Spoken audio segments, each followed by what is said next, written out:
Pourquoi votre Dieu appartient au Seigneur? Oh Père, merci. Merci Papa. Seigneur Jésus. Oh Alléluia. Merci Seigneur. Amen. Prenons place, frères et sœurs. Gloire à Dieu.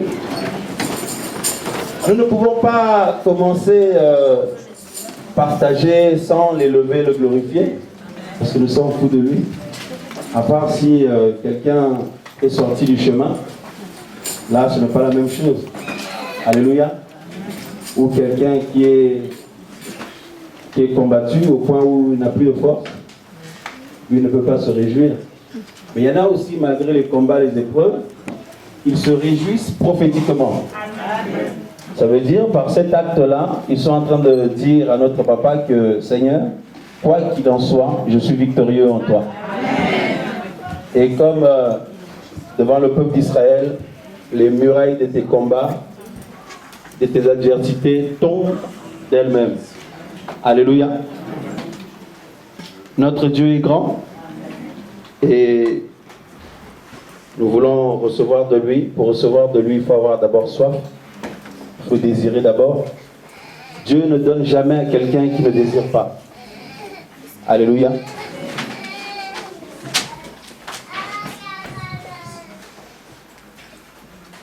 Notre bénédiction dans le Seigneur dépend de notre faim de lui, de notre soif de lui aussi. Tout le monde n'a pas la même soif. Tout le monde n'a pas la même faim. Alléluia.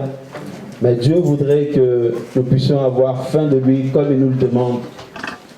Que notre nourriture en réalité soit de le vivre lui, ne vivre que pour lui. Alléluia. Mais malheureusement, ce n'est pas ce que nous voyons dans nos vies, au quotidien et puis autour de nous. Merci mon frère. Donc voilà, je m'appelle Sylvain, je suis votre frère dans le Seigneur. Je suis très content d'être parmi vous ce matin et nous remercions le Seigneur pour la grâce qu'il a fait, d'avoir permis cette journée. Donc je suis venu depuis hier avec ma famille, mon épouse et nos enfants qui sont au fond là-bas. Et voilà, donc quand le Seigneur a permis qu'on puisse, que le pasteur Serge et les autres puissent faire le point pour pouvoir organiser cette réunion, on s'est laissé conduire par le Seigneur. Et quand je vois la mobilisation ce matin, je me dis, mais effectivement, c'est conduit. Alléluia. Ce n'est pas charnel. Et nous en remercions le Seigneur en tout cas. Seigneur notre Dieu, nous voulons encore te dire merci ce matin, Papa. Merci Seigneur de ce que depuis le début de cette réunion, depuis ce matin tôt, Seigneur, tu nous as fait grâce de ta présence, Seigneur. Déjà les frères et sœurs qui étaient là tôt, Seigneur, tu as été là avec eux aussi. Jusqu'à ce moment, Papa. Du fond du cœur, nous te disons merci encore, Papa. En ces temps de la fin, Seigneur, où, Seigneur, l'ennemi a multiplié des ruses, où ton peuple, Seigneur, beaucoup de tes élus sont en train de se perdre, de tomber comme des mouches chaque jour qui passe, Seigneur, provoquant ainsi, Seigneur, la souffrance de ton cœur, alors que tu as payé un prix cher pour nous, et tu as tout disposé à nos côtés pour que nous puissions triompher et être persévérants jusqu'à la fin. Mais malheureusement, Seigneur, nous force est de constater que c'est autre chose qui se passe. Papa, nous sommes dans la douleur et nous ne baissons pas les bras parce que nous croyons que tu n'as pas dit ton dernier mot, Seigneur. Toi qui es l'alpha et l'oméga. Nous croyons, Seigneur, que en ces temps de la fin, tu déclenches une action du Saint-Esprit pour réveiller tes enfants, pour délivrer tes enfants, pour rassembler ton armée, pour préparer ton épouse. Seigneur, du fond du cœur, nous te disons merci.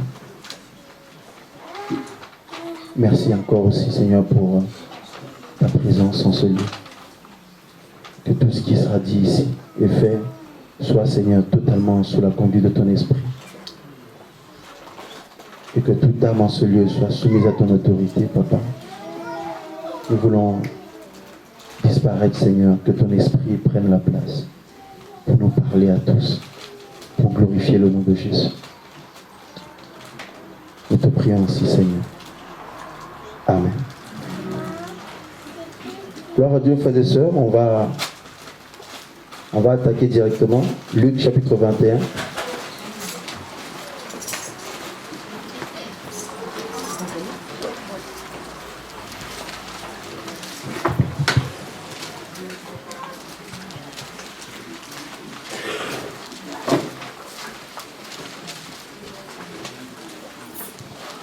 C'est terrible ce matin, là, le débarquement des frères et sœurs. Waouh.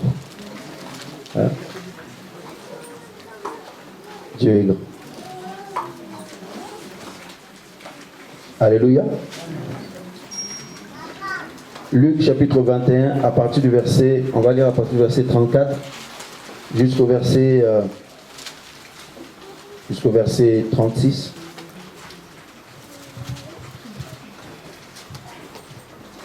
Amen. Il nous est dit ceci: prenez donc garde à vous-même, de peur que vos cœurs ne soient appesantis par la gourmandise et l'ivrognerie, et par les soucis de cette vie, et que ce jour-là ne vous surprenne subitement. Car il surprendra comme un filet tous ceux qui habitent sur la surface de toute la terre.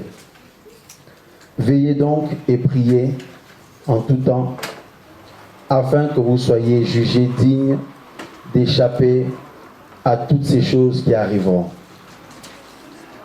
et de vous tenir debout devant le Fils de l'homme. Amen. Amen. Amen. Voilà, frères et sœurs, veillez et priez. Et ici, frères et sœurs, le Seigneur Jésus est en train de parler. Dans le contexte, nous savons que la question lui a été posée concernant la fin des temps et le jour du Seigneur. Et Jésus, d'abord, a commencé à dire qu'il y aura beaucoup de choses qui vont se passer dans le monde. Beaucoup de guerres, de famines, de tremblements de terre, de souffrances. Mais il dit aussi, toutes ces choses-là seront comme des signes qui vont montrer que le Seigneur est réellement en train de revenir. Tout comme le Seigneur a mis des signes quand une femme est enceinte. Mais bien entendu, le Seigneur ne nous a pas donné la date précise, l'année et l'heure. Mais en voyant tout ce qui se passe, nous pouvons comprendre que nous qui sommes normalement un peuple spirituel, d'abord, l'épouse, nous pouvons percevoir dans l'esprit les temps dans lesquels nous vivons. Il est clair que nous le savons parce que ces choses nous sont prêchées maintes et maintes fois. Et pour beaucoup, ça devient même comme une chanson. On sait que Jésus revient, mais bon, depuis toutes ces années, tout demeure comme avant. Est-ce vraiment une réalité que Jésus revient? Et tous ceux qui apportent ces opinions-là, ces points de vue-là, jugent d'après ce qu'ils voient d'abord physiquement. Évidemment, le Seigneur avait donné des signes, c'est vrai, mais nous qui sommes spirituels normalement, l'Église, nous savons que avant que quelque chose arrive physiquement, ça se passe d'abord spirituellement. Si nous voyons le monde dans cet état où le mal a atteint vraiment son paroxysme, nous savons qu'à notre époque, le péché a dépassé de loin l'époque de Sodome et Gomorrhe. Tout le monde cache ça, bien sûr, mais tout le monde souffre, aussi bien ceux qui connaissent le Seigneur que ceux qui ne le connaissent pas. Alors, ce que nous pouvons voir autour de nous, ou vivre au quotidien peut-être, est le résultat de ce qui se passe spirituellement, frères et sœurs. Et vous savez aussi, comme moi, que le retour du Seigneur Jésus, pendant que le monde l'attend de le voir physiquement, nous le verrons d'abord spirituellement. En tant qu'Église de Jésus-Christ, nous avons de l'avance, normalement. En fait, en toute chose, Dieu nous a donné de l'avance. Il nous a emmenés avec lui dans la gloire. Avant que quelque chose se passe, nous ne sommes pas surpris, normalement. Mais lorsque nous regardons la vie des frères et sœurs, des gens qui se disent chrétiens, parce qu'en ces temps de la fin, nous savons que nous sommes vraiment dans un embouteillage total où nous sommes nombreux à dire que nous sommes enfants de Dieu, nous sommes de Dieu, mais en réalité, le Seigneur seul connaît ceux qui lui appartiennent. Et Jésus a dit, par son esprit, au travers de l'apôtre Paul, il dit que si quelqu'un n'a pas l'esprit de Christ, il ne lui appartient pas. Donc, quelqu'un qui a l'esprit de Jésus, c'est celui-là qui appartient à Jésus. Maintenant, évidemment, personne ne voudra dire que moi, je n'ai pas l'esprit, moi, j'ai l'esprit. Si on demande à tout le monde, personne ne voudra dire qu'il est dans le camp de l'ennemi. Alléluia. Personne ne veut croire ou penser un instant qu'il est de l'autre côté. Tout le monde veut être avec le Seigneur. Mais ce n'est pas notre volonté ou notre opinion ou le point de vue des autres qui va déterminer les choses. Alléluia. C'est Dieu qui va apporter un jugement. Quand le Seigneur va venir, va regarder si son esprit habite réellement en nous, depuis le premier jour jusqu'à la fin, et puis si nous portons des fruits. Alléluia. Et moi, plus les années avancent, plus le temps passe, plus on s'approche du Seigneur, et plus j'ai au fond de moi je suis saisi de terreur quand même, parce que lorsqu'on s'approche de ce Dieu, plus on avance, plus on grandit un peu, plus il nous fait grâce de se révéler à nous, d'être là à nos côtés, plus on se rend compte en fait que ce n'est pas un Dieu d'amusement. Alléluia.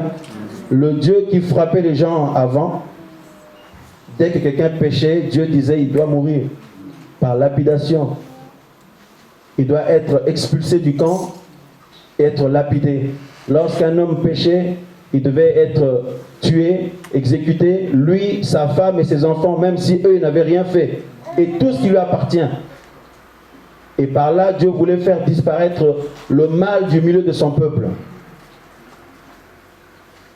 Mais depuis que le Seigneur Jésus est venu, avec la dispensation ou l'âge de la grâce, la patience de Dieu se prolonge. Et cette patience induit beaucoup de personnes en erreur. La patience et le silence de Dieu, normalement, devraient nous pousser à la repentance et à la crainte de Dieu. Mais pour beaucoup, bien sûr que aussi l'ennemi travaille derrière, pour beaucoup, ça les pousse au relâchement spirituel. Et ils se mettent ainsi le Seigneur à dos, sans se rendre compte. Et c'est ça le plus terrifiant, parce que je me rappelle l'histoire de Samson, par exemple. Cet homme a été appelé par Dieu réellement. C'était un véritable appelé de Dieu, Samson. Et l'Esprit du Seigneur le saisissait fortement, comme vous le savez. La Bible dit que quand le Seigneur le saisissait, il devenait tellement fort qu'il pouvait vaincre à lui seul toute une armée. Alléluia. Et nous savons que l'onction du Seigneur, c'est la force. L'onction nous donne la force. Alléluia. Et Samson, son service ou son ministère caractérisait cette réalité-là. Et Dieu était puissamment avec cet homme. Mais Dieu a des conditions. Le Seigneur nous fait grâce, mais il a des conditions. Il demeure saint. Alléluia. Et quand il nous parle, ou il nous touche, il nous emmène à lui, il nous utilise, il veut que nous puissions nous adapter à lui. Lui, il ne s'adapte pas à nous. Alléluia. Mais, en fait, il ne s'adapte pas à nous par rapport au mal. Mais nous savons que le Seigneur, par Jésus-Christ, s'est rabaissé pour nous ouvrir le chemin. Parce que personne ne peut accéder à Dieu. Alléluia. Pour accéder à Dieu, il n'y a pas besoin de... En fait, on ne peut pas passer par les hommes, on ne peut pas passer par une religion, on ne peut pas passer par un mouvement quelconque. Il faut que Dieu lui-même vienne et se révèle en nous. Et Dieu s'est déjà révélé à nous par Jésus-Christ. Et dans Jacques chapitre 4, verset 8, on nous dit « Approchez-vous de Dieu et Dieu s'approchera de vous. » Mais en lisant ce passage, on peut comprendre parfois, on peut se poser la question, est-ce que c'est à nous de faire le premier pas vers le Seigneur? Mais en réalité, non. Le Seigneur a déjà fait le premier pas, lui, il y a 2000 ans de ça. Alléluia. Mais maintenant, il a mis à notre disposition tout ce qu'il faut pour que nous puissions saisir sa grâce et la vie éternelle. Mais c'est à nous maintenant de nous discipliner. Et comme je disais au début tout à l'heure, que cela dépend de notre détermination, de notre soif de lui, de notre faim de lui. Alléluia. Et de la manière dont nous réalisons, nous considérons les choses de Dieu. Tout le monde ne considère pas les choses de Dieu de la même manière. Alors Samson s'est dit que le Seigneur a toujours été avec moi. Même quand je n'étais pas prévenu, les Philistins venaient, l'Esprit du Seigneur venait sur moi, je pouvais les vaincre à chaque fois. Alléluia. Mais cet homme, Dieu lui a enseigné ses principes. Mais cet homme n'a pas pris garde ou a minimisé. Peut-être, pour beaucoup, ça peut être à cause peut-être de notre caractère, ou de notre famille, ou du milieu social où nous vivons, ou de nos biens matériels, ou des finances, ou peut-être de l'opinion ou du point de vue que les autres ont pour nous. Alléluia. Alors, ça peut influencer notre humilité vis-à-vis du Seigneur. Parce que si nous voulons recevoir de Dieu, si nous voulons être bénis par Dieu, il faut l'humilité. Il faut s'humilier. Sans l'humilité, on ne peut rien recevoir de Dieu. Or, l'humilité là, ce n'est pas, Seigneur, voilà, je suis humble, ou je parle doucement, ou je m'habille, je ne sais pas comment. Non, non, non, non, non, ça consiste en acte. Alléluia. L'humilité commence par la prise de considération de ce que Dieu dit. Et à partir de là, notre cœur est totalement touché et ça va influencer toute notre vie, toute notre marche. Alléluia. Et notre comportement de tous les jours. Ça, c'est l'humilité. Mais vous avez des gens, bon, ils parlent doucement, ils essaient d'amener ça d'une forme humaine. Mais l'humilité, ça commence déjà par accepter la parole de Dieu, reconnaître que Dieu a toujours raison. Alléluia. Quoi qu'il en soit, qu'on comprenne, qu'on ne comprenne pas, il a toujours raison, il sait toujours ce qu'il fait. Alléluia. Et là, le travail de Dieu pourra commencer dans notre vie. Alors Samson, il a commencé à minimiser ces choses, surtout quand nous baignons dans un temps de réveil. Alléluia. On peut parfois s'habituer à des visitations de Dieu. Surtout quand vous avez une grâce de Dieu, frères et sœurs. Et je crois que vous en avez, nous en avons tous reçu. Par la grâce du Seigneur. On peut facilement s'habituer à cette grâce-là. Et ça peut devenir, mais Dieu voudrait que chaque jour qu'on puisse trembler, se dire ce que j'ai reçu de Dieu, ça dépasse l'entendement des hommes. C'est du surnaturel. Alléluia. Et chaque jour, je me réveille en me disant que non, il y a une crainte qui saisit mon cœur. Chaque jour. Mais le diable travaille, c'est vrai, avec les démons, les sorciers. Mais il y a aussi notre chair, il y a aussi nos caractères, il y a nos propres mentalités aussi. Et conception des choses. Tout cet ensemble d'éléments font que, on peut devenir comme Samson a été, frères et sœurs. Il a commencé à minimiser tout ça. La discipline, la crainte de Dieu. Il a commencé à faire des bêtises avec Dalila. Mais ce n'est pas venu d'un coup comme ça. Ça avait commencé petit à petit. Il y a des gens, avant de commettre des péchés d'abord, ils font des erreurs. Alléluia. Il y a des erreurs d'abord. Et quand les erreurs sont multipliées, après, tu es appesanti. En fait, c'est comme si tu es dorloté, tu es endormi, anesthésié. Et là, tu n'es plus lucide. Frère, mais je vous assure, le malin travaille. Quand on voit le monde dans cet état, aujourd'hui, on commence à voter toutes sortes de lois que personne n'aurait pu penser un jour. Et tout est normal. Mais on se dit, mais l'ennemi travaille. Tout est normalisé, frère. Et ça doit normalement nous. Hein? Alléluia. L'ennemi t'attaque, il m'attaque, il nous attaque. Et Jésus nous avait prévenus. Il a dit, je bâtirai mon église et les portes de l'enfer ne prévaudront point contre elle. Dès le départ, Jésus dit, je vais bâtir mon église, mais cette église sera dans un combat perpétuel jusqu'à mon retour. Cette église sera amenée à lutter jusqu'à mon retour. Mais pour beaucoup, j'ai l'habitude de dire, il y en a qui présentent mal Jésus aux gens. En disant, viens Jésus, tu auras le mariage, viens Jésus, tu seras béni, viens Jésus, tu auras je ne sais pas moi, du travail, viens Jésus, tu auras une situation sociale. Ça, c'est mal présenter Jésus aux gens. Viens Jésus, tu auras la vie éternelle, oui. Tu auras le pardon de tes péchés, oui. Mais tu seras enrôlé dans un combat. Parce que c'est le chemin de la croix. C'est normalement la base même de la vie chrétienne. Mais si nous faisons le tour du monde, ce message de la croix là n'est pas prêché. Parce que les chrétiens ne veulent pas souffrir. Parce que les gens qui s'approchent de Dieu ne veulent pas payer le prix pour lui. Nous voulons une vie avec le Seigneur comme assis au canapé. Hein, on mange du popcorn, on est assis les pieds sur la table, on attend. Hein, on zappe à la télé, tout ça. Bon, ben, on est en train d'attendre le retour du Seigneur tranquillement. On mange, on grandit, on grossit et on prend du poids et voilà. Mais la marche avec le Seigneur commence faire par la souffrance. Alléluia. Dès le départ, quand Jésus appelait les gens, il a dit, vous devez renoncer à vos vies. Tu dois renoncer à toi-même déjà, dès le départ. Il y en a un qui a dit au Seigneur, Seigneur, je vais te suivre, mais laisse-moi aller enterrer mon père. Hein? Non, laisse les morts enterrer leurs morts, toi viens sur moi. Mais vous vous rendez compte de cette parole? Mettons-le dans le contexte actuel. Ton père est en train de mourir.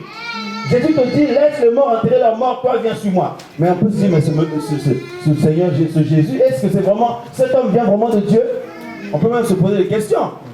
Parce que pour nous, Dieu est amour, Dieu est doux, Dieu c'est la paix, tout ça. Mais la paix, oui, la paix de Dieu, pas la paix des hommes. La paix de Dieu. La paix de Dieu n'est pas la paix des hommes.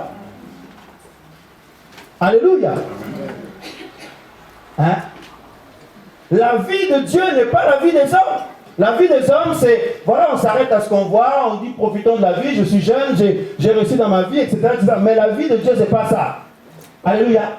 C'est se consacrer à lui totalement. Vivre que pour lui. Penser qu'à lui. Tu aimeras le Seigneur ton Dieu de tout ton cœur, de toute ton âme, de toute ta pensée. Alléluia. Et beaucoup, on leur a mal présenté le Seigneur. Du coup, leur vie chrétienne est la conséquence de cette mauvaise alimentation qu'ils ont. Voilà, ils sont mal nourris spirituellement. Au jour d'aujourd'hui, on a les chrétiens, quand ils sont combattus, ils réagissent comme si Dieu les a abandonnés. Ils réagissent comme si c'est injuste. Seigneur, pourquoi ça? Pourquoi ceci? Je ne comprends pas. Alors que normalement, on doit dire, oui Seigneur, merci. Merci parce que tu me juges digne de passer par le chemin que toi tu es passé. Amen. Mais il faut qu'on se rappelle ces choses, frères. C'est parce que c'est la réalité que nous côtoyons chaque jour. Chacun de nous est combattu. Tout ce que tu touches, c'est combattu. Dès que tu as dit oui à Jésus, tout le monde peut faire les mêmes choses là. Toi, quand tu viens, le combat commence. Mais je vous dis la vérité. Tu essaies d'entreprendre quelque chose, les bâtons dans les roues comme pas possible. Il y a des frères, il y en a qui m'ont posé, mes frères Sylvain, mais comment ça va s'arrêter quand? Mais c'est pas possible. J'ai dit, mais vous avez oublié que désormais, nous ne sommes plus de ce monde. Je sais que vous êtes dans le monde, mais vous n'êtes plus du monde. Hein? Alléluia. Quand on disait à Jésus qu'il chassait les démons par Belzébul, Jésus disait que est-ce que Satan peut se combattre lui-même? N'est-ce pas? Alléluia. Le malin ne peut pas attaquer déjà ceux qu'il a déjà, ils ont un semblant comme si tout va bien, mais en fait ils sont malheureux au fond d'eux. On était de ce nombre avant, on est bien placé pour en parler. Alléluia. On vient de loin. Mais pourquoi? Pourquoi moi? Mais pourquoi à chaque fois? Mais j'en peux plus. Et c'est une manière de dire, Seigneur, c'est injuste ce que tu fais, ce que tu permets pour moi. Et c'est un péché. Beaucoup croient que le péché, ça veut d'abord piquer quelque chose quelque part, ou faire l'impudicité quelque part, ou faire la sorcellerie, je ne sais pas quoi. Mais le fait déjà de remettre en question la seigneurie du Seigneur, c'est un péché. C'est comme s'il n'est pas juste. Alléluia. Et du coup, On veut être tranquille dans la vie chrétienne. Alors ici en France, en Europe ici, bon, on commence à voir, on entend des choses qui se passent, mais contrairement aux pays là où il y a d'autres religions, les enfants de Dieu, les chrétiens sont combattus, actuellement où nous parlons, il y a des frères et sœurs qui sont constamment tabassés à cause de leur foi, constamment emprisonnés à cause de leur foi, tués même, il y en a. Des familles brisées à l'heure où nous parlons. Mais nous en France ici, comme il y a le confort, nous travaillons, chacun a sa vie, sa voiture, vous comprenez, marcher à pied c'est galère, il y a le transport, nous sommes dans un confort, chacun chez soi, on a un bon frigo bien garni, voilà, quand on a envie de manger quelque chose, on va manger, et nous sommes dorlotés, nous sommes appesantis. Du coup, et ça, c'est l'œuvre du diable. Parce que c'est lui qui dispose toutes ces choses autour de nous comme ça. Alléluia. N'oubliez pas le principe de voici ceci. Si tu le prends, si tu m'adores, je te donnerai ceci. Voici, si tu m'adores, je te donnerai ceci. Le principe de voilà, les propositions de Satan. Mais nous savons que notre Dieu nous a donné une promesse. Jésus est venu, il a tout accompli. Il a dit, je m'en vais vous préparer une place. Quand j'aurai fini, je viendrai vous chercher avec là où je suis, vous y soyez aussi. Attendez-moi mes enfants, mais je vous équipe de manière à ce que vous puissiez résister quoi qu'il arrive.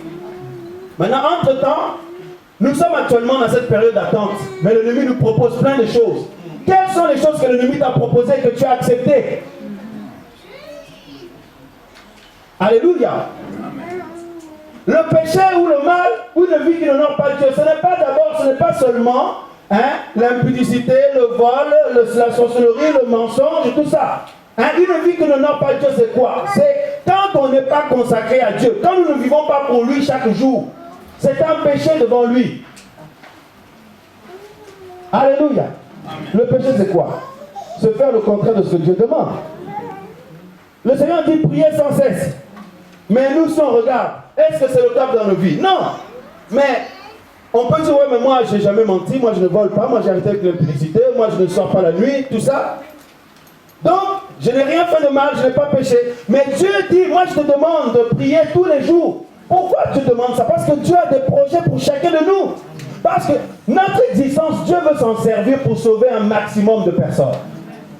C'est pourquoi il ne faut jamais se dire, oh, moi je n'ai pas de titre, moi on ne me connaît pas. Dieu ne s'arrête pas à ça. C'est le corps qui l'a béni. Amen. Alléluia. Amen. Jésus c'est la tête, c'est le chef. Toi et moi, nous sommes membres de son corps. Chacun a reçu des responsabilités et un travail. Mais Jésus veut continuer à parler aujourd'hui. Jésus veut continuer à guérir, à sauver. Jésus continue à marcher sur la terre jusqu'à aujourd'hui. Au travers de toi et moi. Amen. Nous sommes son corps.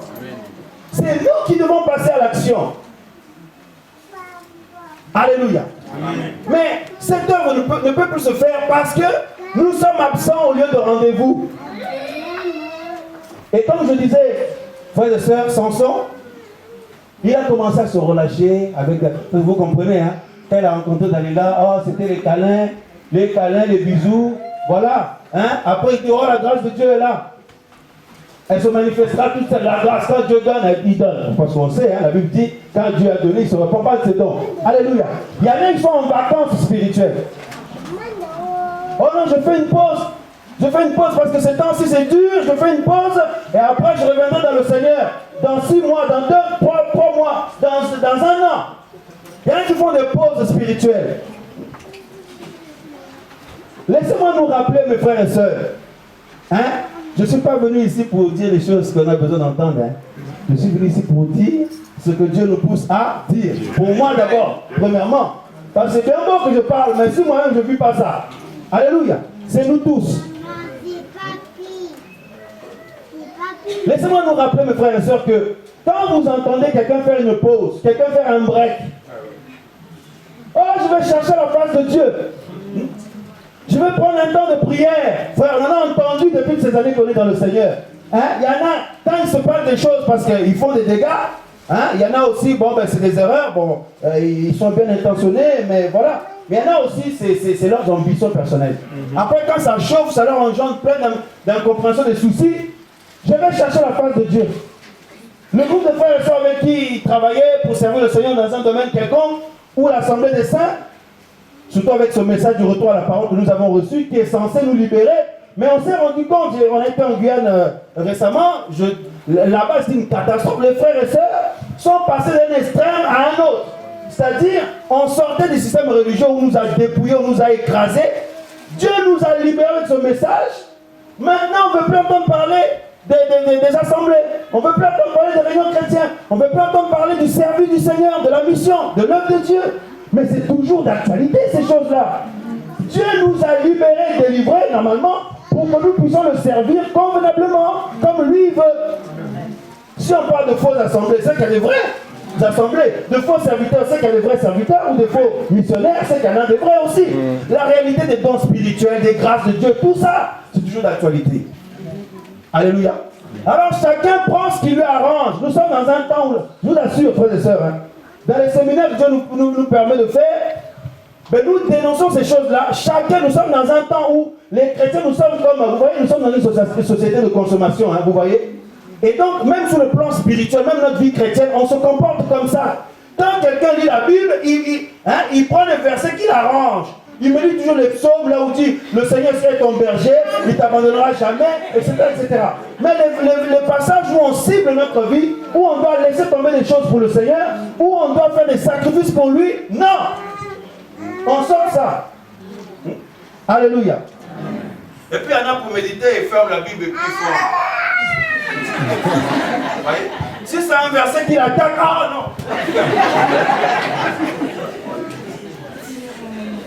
Nous rigolons, non? Alléluia. C'est comme si nous avons pris des caddies spirituels, on est parti à Carrefour. Moi j'aime l'onction de Dieu. Donc je vais dans le rayon onction. Je prends un peu des produits d'onction, tout ça là. Moi j'aime la douceur de Dieu. Je vais dans ces rayons-là. Mais souffrir pour lui, non. Lâcher des choses auxquelles on est attaché, certains péchés, un style de vie qui n'honore pas forcément Dieu. Ah non, là par contre non. Ces rayons-là, on ne va pas là-bas. Alléluia. Amen. Frère, nous servons un Dieu mystérieux. N'oublions jamais que c'est à nous de nous adapter à lui. Alléluia. Parce que des deux, il y en a un qui a créé l'autre. Ce n'est pas nous qui l'avons créé, c'est lui qui nous a créés. Amen. Donc ce qu'il nous demande, c'est pour notre bien, parce que derrière, il y a la vie, il y a l'épanouissement, il y a le bonheur véritable, le bonheur de Dieu d'abord. Mais Satan, qu'est-ce qu'il fait? Et le monde et la société, qu'est-ce qu'on nous propose? Voilà. Vous prenez, il y a la mort derrière. On s'est fait avoir dans le passé. On était tous dans le monde, pour la plupart. Alléluia. Amen. Mais quand le Seigneur vient dans nos vies, la première chose qu'il commence à faire, c'est ouvrir notre intelligence spirituelle. Il remet toutes choses à sa place. Pour ne plus qu'on se fasse avoir. Alléluia. Alléluia. Amen. Et Samson, frères et sœurs, la grâce de Dieu se manifestera. Je m'en sortirai comme les autres fois. Je les vaincrai comme les autres fois. Dieu me saisira. Mais la Bible dit, frère, quand je dis cette phrase, c'est ça que je trompe. La Bible dit, mais ce que Samson ne savait pas, c'est que l'esprit de Yahweh s'était retiré de lui. C'est que Dieu s'était retiré de lui. Et la Bible précise que Samson ne le savait pas. Quel est ton état spirituel actuel devant Dieu? Pas d'après ce que les autres disent ou d'après ton opinion. Mais qu'est-ce que Dieu dit de toi et moi actuellement là? Alléluia. Amen. Nous pouvons prêcher comme je prêche là, chanter tout ça, prier pour les autres, etc. Mais cela ne veut rien dire si notre vie est agréable à Dieu. D'ailleurs, parfois, ça trompe beaucoup de gens. Parce que Dieu les utilise, ils croient que c'est bon de soit agréable à Dieu. Quand nous prions pour les gens, nous faisons une œuvre pour le Seigneur, ça se passe entre Dieu et son peuple. Va qu'il te soit fait selon ta foi, disait Jésus. Alléluia. C'est pour ça que nous sommes des canaux, des instruments inutiles. Et nous avons besoin nous-mêmes de nous remettre en question, de nous examiner, comme Paul disait. Paul, le grand apôtre, il dit, je n'ai pas encore saisi, atteint le but. Il dit, mais je cours, oubliant ce qui est en arrière, me porter vers ce qui est en avant, je cours pour tâcher de saisir le prix de la vocation céleste. Il dit ma vie du passé là, ce qui était ma fierté, ce que tout le monde disait que j'étais comme ça. Paul dit je regarde ça comme du fumier pour saisir l'excellence de mon Seigneur Jésus-Christ. Alléluia. Ce que Samson ne savait pas, c'est que le Seigneur s'était retiré de lui. Frère, vous rendez compte? Et souvenez-vous de cette parole de Jésus. En ce jour-là, beaucoup me diront, Seigneur, Seigneur, n'avons-nous pas chanté pour toi? N'avons-nous pas chassé le démon pour toi? N'avons-nous pas fait la mission pour toi? N'avons-nous pas baptisé les gens, évangélisé? N'avons-nous pas été rendre visite aux gens pour toi? Et nous savons le retour que Jésus a donné à tous ces gens-là. Nous ne sommes pas mieux qu'eux. Nous pouvons, si nous ne veillons pas, faire partie de ces gens-là. C'est pourquoi l'objectif des réunions, c'est de nous maintenir éveillés. On va voir ça. On va voir ça, frère. Alléluia. Alléluia. Amen. Et là, dans le passage que nous venons de lire, dans notre passage de base de Luc 21, la Bible nous dit, frères et sœurs, le verset 36, veillez donc et priez en tout temps, afin que vous soyez jugés dignes d'échapper à toutes ces choses qui arriveront, et de vous tenir debout devant le Fils de l'homme. Quelles choses arriveront? Toutes ces catastrophes naturelles que le Seigneur avait annoncées, le fait que le mal prenne de l'ampleur aussi, alléluia. Mais non seulement cela, mes frères et sœurs, le fait que les élus puissent être aussi séduits. Parce que dans Matthieu chapitre 24, la Bible nous dit, lorsque l'iniquité se sera multipliée, l'amour du plus grand nombre se refroidira. Ce sont des choses qu'on a déjà entendues. Alléluia. Mais quand, frère, le Seigneur nous rappelle cela, avec son Esprit Saint qui conduit, si nous sommes vraiment de Dieu, nos cœurs tremblent, nos cœurs sont secoués à ces paroles. Parce que ce ne sont pas des histoires qu'on est en train de nous raconter. Alléluia. Si un enfant de Dieu, un homme et une femme qui s'approchent de Dieu, la parole de Dieu ne lui fait plus d'effet, la personne est dans le chemin de la mort, il est dans le chemin de l'enfer. Dans Luc 16, lorsque cet homme riche disait, implorait à Lazare, et puis lorsqu'ils étaient dans le sein, Lazare était dans le sein d'Abraham là-bas, il dit, est-ce qu'on ne peut pas permettre à quelqu'un qui est mort de retourner dans le monde pour aller parler à ma famille, pour ne pas qu'il vienne dans ce lieu de tourment où je suis? On lui a répondu, ils ont Moïse et les prophètes. C'est-à-dire, il y a des instruments que Dieu utilise là-bas pour parler de la parole de Dieu. S'ils ne les écoutent pas eux, même si un mort revenait à la vie, ils ne l'écouteront pas non plus. Frère, c'est là où nous disons, frères et sœurs, si tu veux savoir que tu es dans le chemin, il faut que la parole de Dieu te fasse toujours trembler. Trembler. Pas la peur de Dieu comme si Dieu c'est un monstre avec une foudre qui va te foudroyer. Non, mais la crainte de Dieu. Tu te dis, mais la grâce de Dieu est à ta portée, mais si tu ne la saisis pas, c'est la mort. Et lorsque nous sommes dans un temps de réveil, lorsque Dieu utilise puissamment quelqu'un, la mort est juste à côté. Sans son frère, Dieu se manifestait puissamment avec lui. Mais quand il a fait n'importe quoi, frère, c'était le jugement de Dieu. Et souvenez-vous de Actes chapitre 2. Vous vous souvenez, lors du réveil, le premier réveil, la naissance de l'église. Par la suite, dans Acte 5, etc., nous avons ce couple, Ananias et Saphira. Lorsqu'ils avaient vendu leur champ, là, ils se sont entendus pour venir mentir au pied des apôtres. Aujourd'hui, on peut dire que c'est un petit péché. Comme beaucoup de chrétiens disent, il y a des péchés qui sont grands. Moi, je n'ai pas été agressé quelqu'un, je n'ai pas été couché avec quelqu'un, je n'ai pas été volé quelque chose, mais j'ai fait un petit mensonge, tu comprends? Ou alors j'ai fait un petit... Mais Ananias et Saphira, c'était un petit quelque chose. Mais quand on est au temps de réveil, ça engendre un jugement immédiat. Parce que plus Dieu nous visite puissamment, plus la mort est à côté. Parce que les choses de Dieu, c'est l'épée à double tranchant. Alléluia. Alléluia. Donc c'est pour ça que nous devons craindre, frères et sœurs. Pas avoir peur, mais craindre. C'est-à-dire, donc rentrer en nous-mêmes, nous examiner, pour ne pas passer à côté de la grâce de Dieu. Parce que nous sommes dans cette génération de la fin, frères et sœurs, où le Seigneur Jésus disait ici, prenez garde, que personne ne puisse tomber, mais faites tout pour être debout quand le Fils de l'homme reviendra. Qu'il ne vous trouve pas endormi, qu'il ne vous trouve pas dans des saletés, qu'il ne vous trouve pas dans une vie qui ne l'honore pas. Alléluia. Alléluia. Et beaucoup se disent, ah oui, mais Bon, moi j'attends que les événements catastrophiques se passent, etc. Bon, ben voilà, donc c'est ce que Jésus avait annoncé. Mais ils ne se rendent pas compte que sur le plan spirituel, ils sont peut-être déjà entamés. Hein? Alléluia. Ils sont peut-être déjà entamés, frères et sœurs. Parce que, en ces temps de la fin, parce que ces paroles ne sont pas pour les païens, frères et sœurs, ne sont pas pour les gens qui ne connaissent pas le Seigneur, ce sont pour ceux qui ont cru en Dieu comme vous et moi. Mais on nous dit qu'il viendra un temps où il y aura une activité démoniaque tellement intense qui fait que nous pouvons nous faire avoir, mais on ne se rend même pas compte. Quand tu vas ouvrir les yeux, tu es déjà entamé depuis longtemps. Et le rôle de la parole de Dieu, c'est cette lampe qui doit briller à tes côtés pour à chaque fois te montrer la température de la situation où tu te trouves. Pour ne pas être entamé, justement, parce que quand tu es entamé, c'est trop tard. Alléluia. Quand nous voyons des gens tomber, tout ça, on peut voir qu'ils viennent de tomber là. Mais frère, ils étaient déjà entamés avant. L'ennemi avait déjà visé leur cœur. D'abord les pensées, après c'est le cœur. Donc voilà. Et la personne avait déjà conçu là-bas. Mais vous le voyez, il est là, tout ça. Mais il était déjà entamé. Mais Dieu ne veut pas que nous soyons entamés. Dieu, pour traiter le problème, il va à la source. Il n'attend pas qu'on soit dans une situation où tout est déjà perdu d'avance. Non, il va à la source. C'est ce que Satan fait aussi. Pour nous avoir, il essaie d'aller à la source.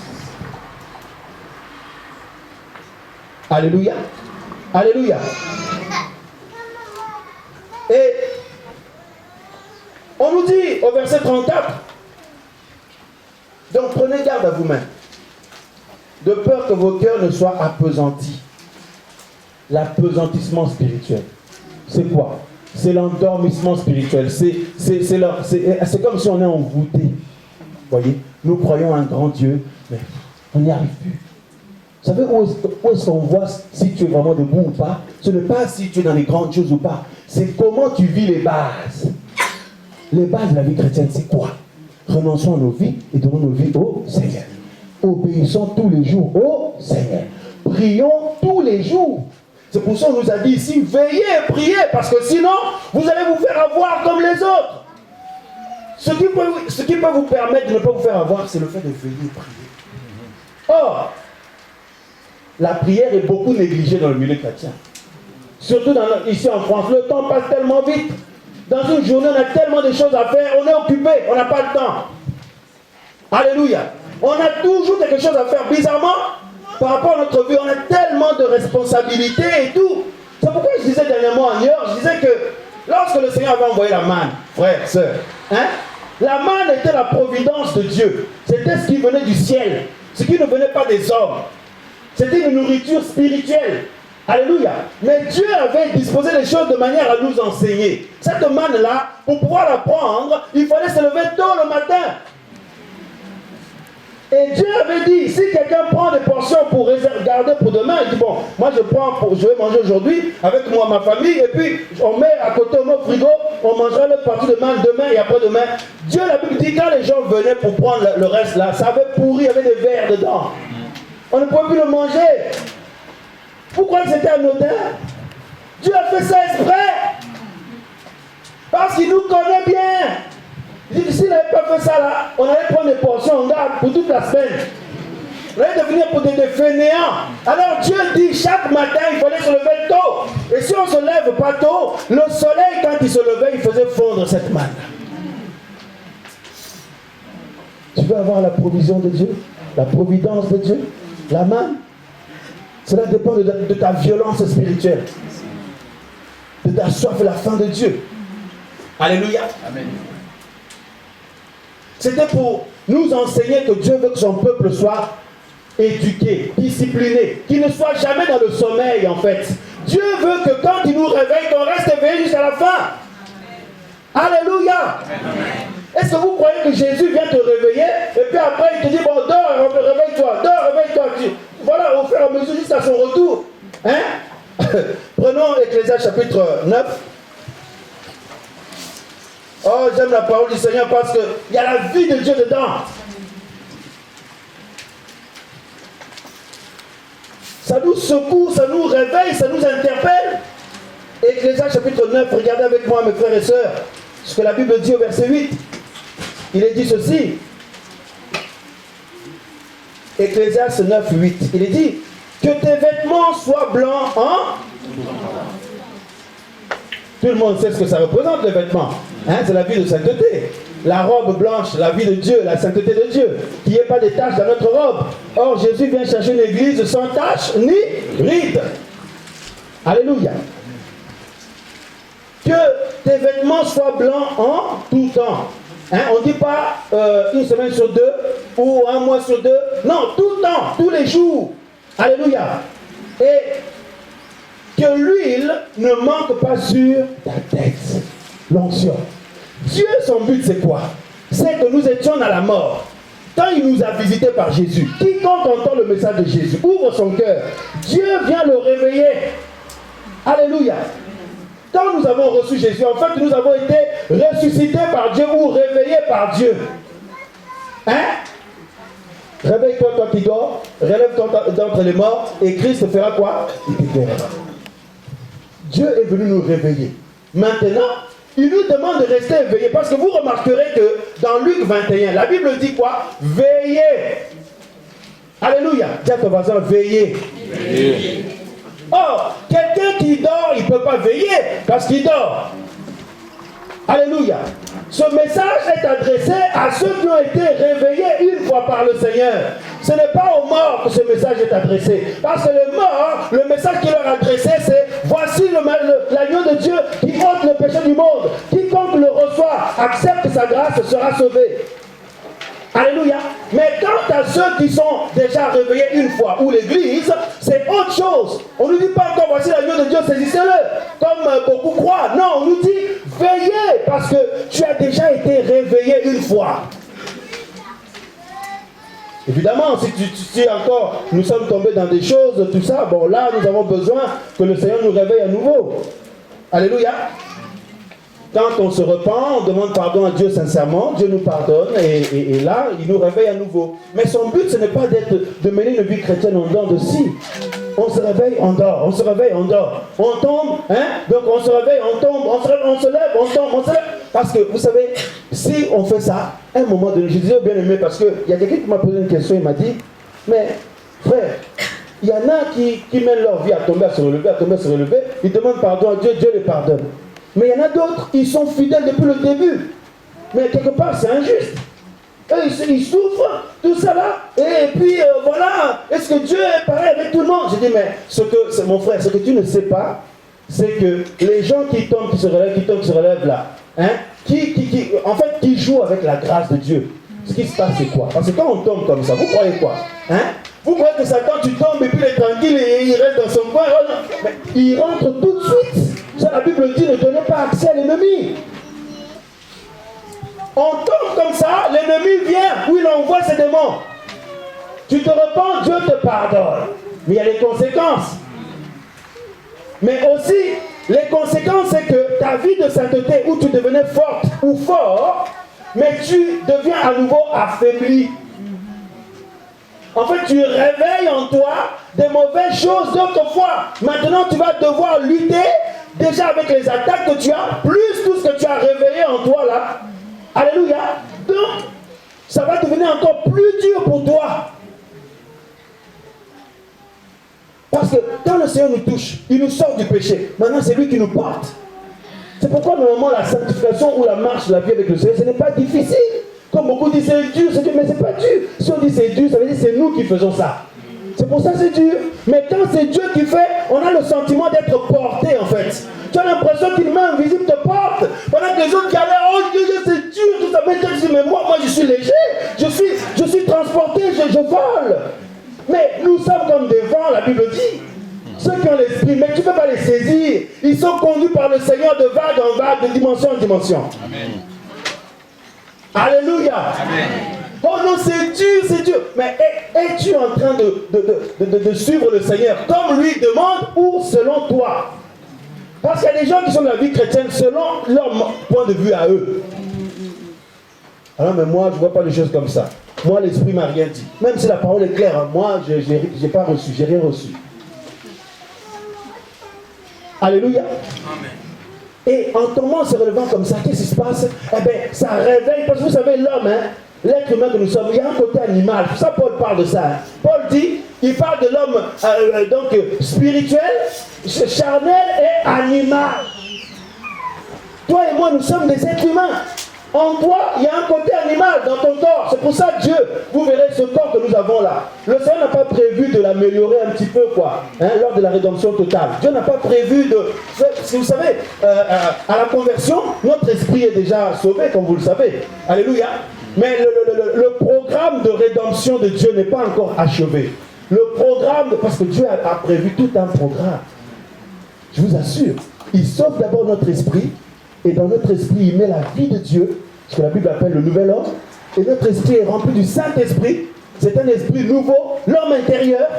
Et là, Dieu veut maintenant, la vie de Dieu qu'il y a dans notre esprit ou notre homme intérieur, puisse nettoyer, frère, puisse influencer tout notre être. Et maintenant, ton âme qui a été blessée, déçue, attachée au péché, toutes ces choses-là, eh bien, les enseignements, les temps dans la présence de Dieu et la vie du Seigneur qui est en toi va nettoyer ton âme. C'est ça. Actuellement, c'est ce que nous sommes en train de vivre, normalement. Alléluia. C'est ça le travail de la sanctification. C'est pour ça que Paul appelle ça un travail, le travail de la sanctification. Mais ce n'est pas un travail de galère où on force, non. Tout est déjà accompli. Alléluia. Et après, donc notre âme, Dieu est en train de le nettoyer. Et bizarrement, pour que le programme de rédemption de Dieu s'achève, Dieu n'a pas prévu d'améliorer notre corps là. Non, Dieu a prévu de nous en débarrasser et de nous donner des corps nouveaux, des corps parfaits, imputrescibles. Alléluia. Des corps glorieux.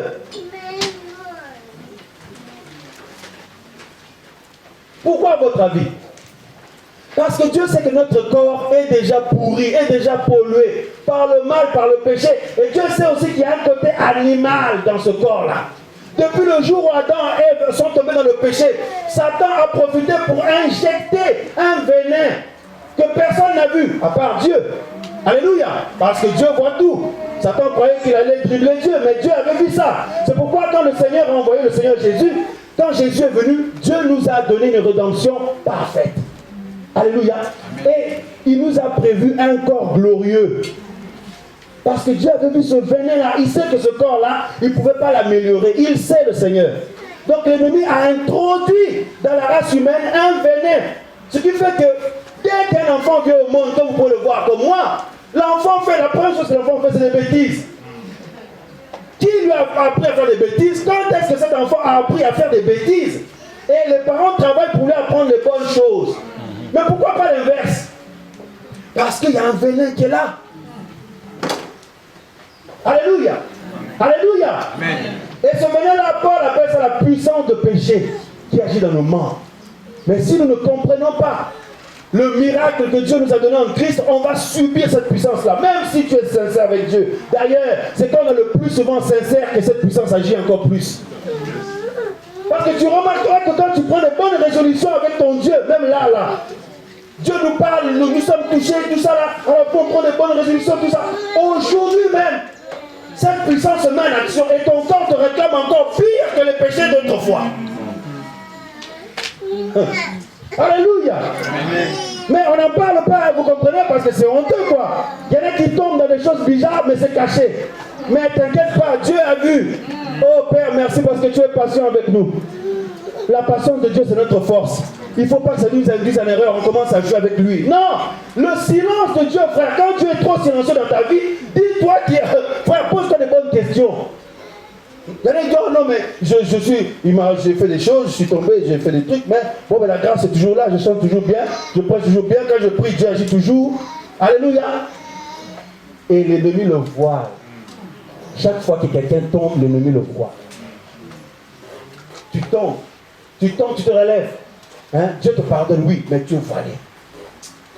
Tu retombes, tu te relèves, Dieu te pardonne, oui, mais tu es encore voilé. Il y a une autre couche. Et au final, vous n'avez pas remarqué. Les pires problèmes qu'on a, ce n'est même pas avec les païens, c'est avec les chrétiens. Les gens les plus têtus qu'on a des problèmes dans le Seigneur, c'est les chrétiens. Même les païens ne sont pas comme ça. Pourquoi? Parce qu'il y a des gens qui sont tombés, relevés. Ils ont plusieurs couches de voile et c'est devenu dur avec eux. Vous regardez avec le message du retour à la parole. C'est même plus facile de prêcher à quelqu'un qui n'a jamais cru en Dieu qu'à un chrétien qui a fréquenté déjà des assemblées. Parce que le voile, il y a des couches de voile qui sont là.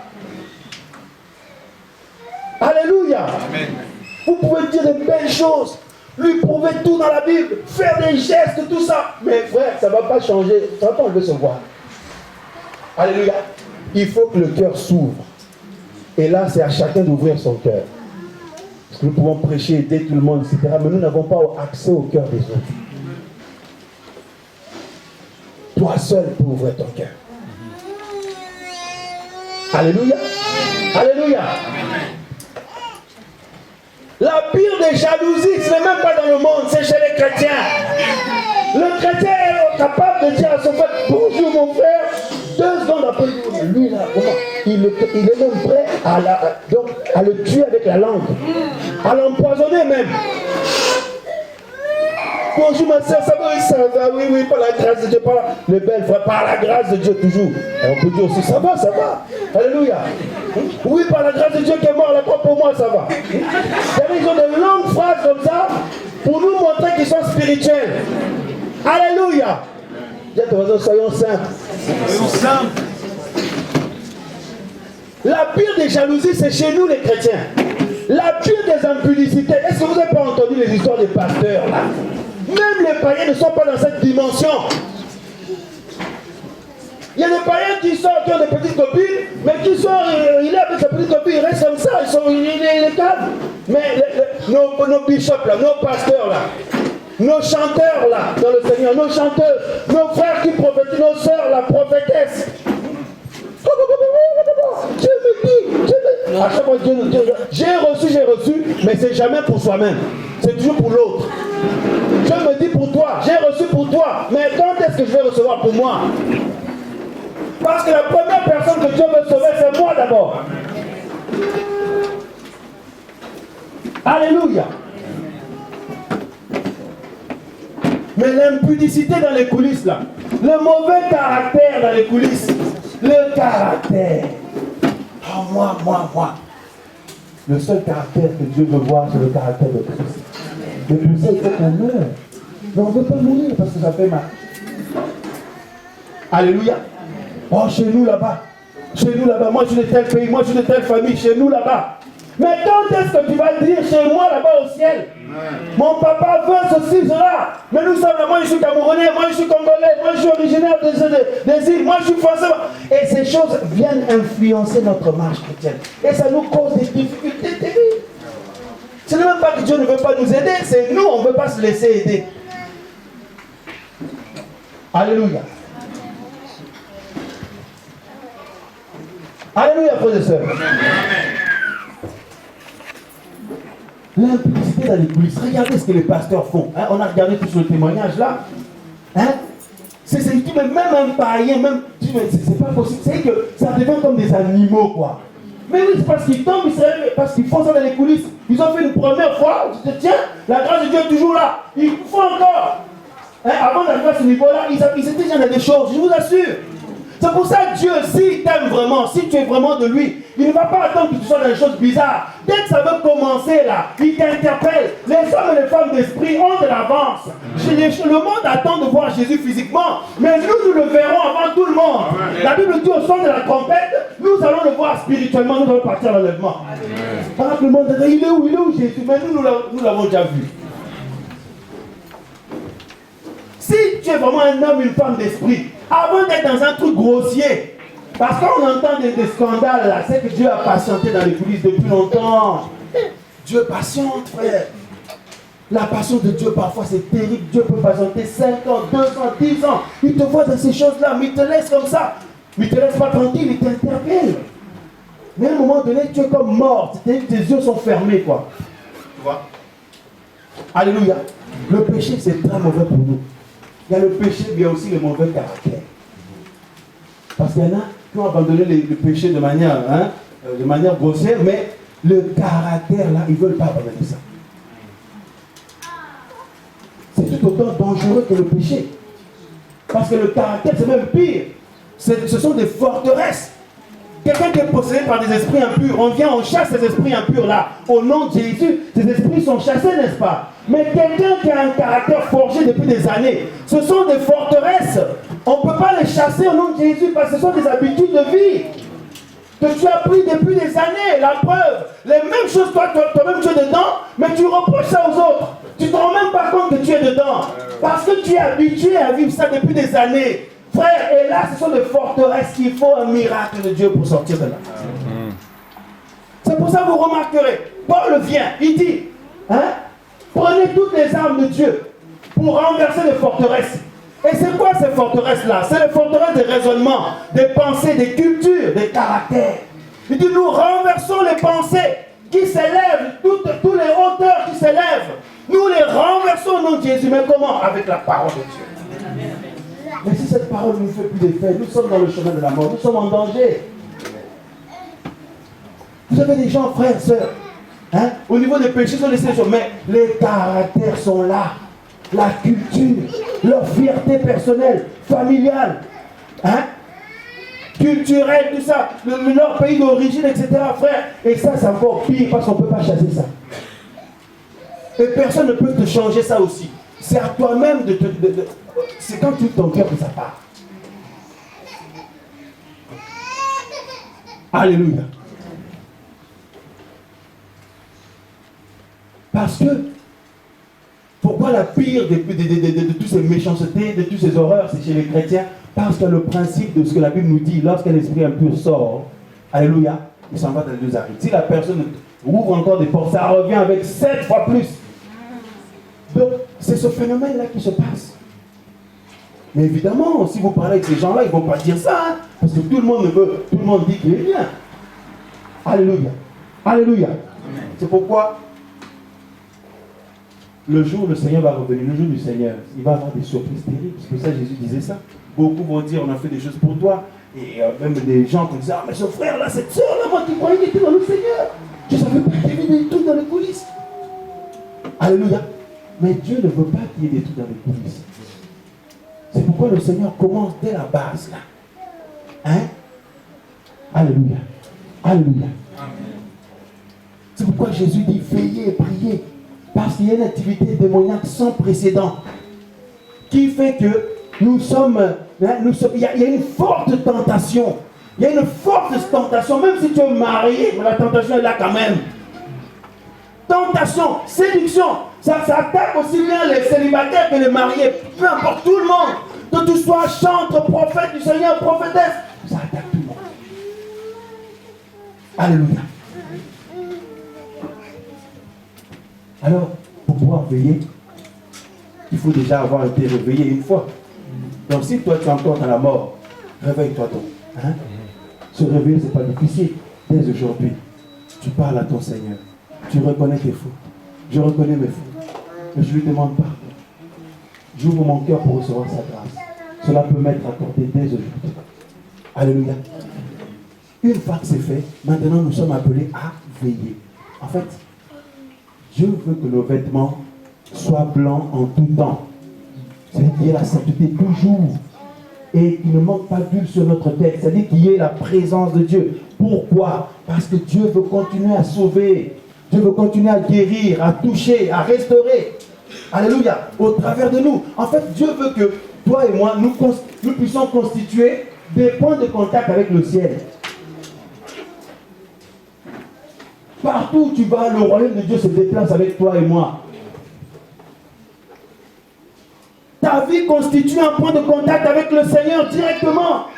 Quand Dieu veut parler, c'est toi, il passe par toi, par moi. Et regardez le nombre que nous sommes. Si tout le monde saisit, frère, mais on peut s'imaginer le réveil qu'il peut y avoir, le miracle que Dieu peut accomplir. Parce que nous sommes nombreux et nous sommes membres du corps du Seigneur. Et Dieu nous donne de la valeur à tous. Alléluia. Amen.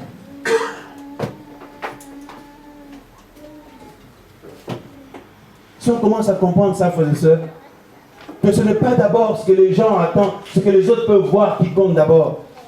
Parce que ce que les autres voient là, frère, hein, c'est un aspect extérieur, mais dans les coulisses là. Même le service du Seigneur, même la grâce de Dieu.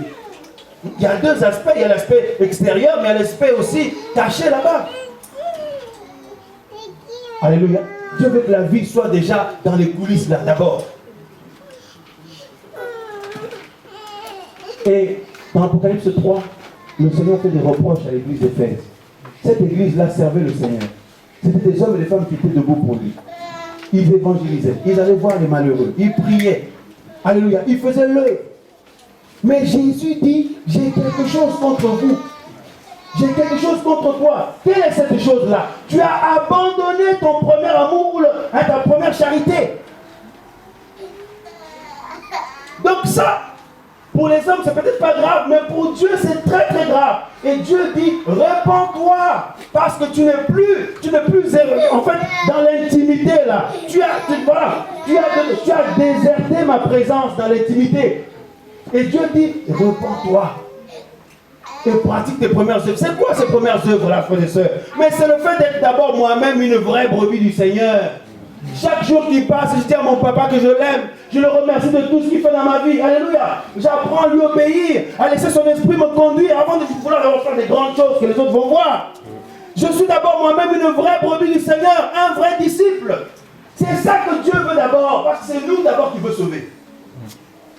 Repends-toi et pratique tes premières œuvres. Waouh! Pourtant, ces gens servaient le Seigneur, ils payaient le prix. Mais Dieu dit, j'ai quelque chose contre toi. Et s'il dit, repens-toi, mais on peut se repentir que d'un péché. Donc ça veut dire que ça, c'est un péché devant Dieu. Alléluia.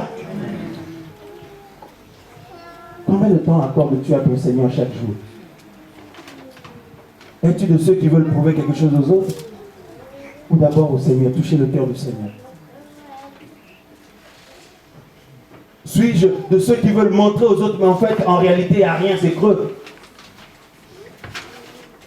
Alléluia. Alléluia. Amen.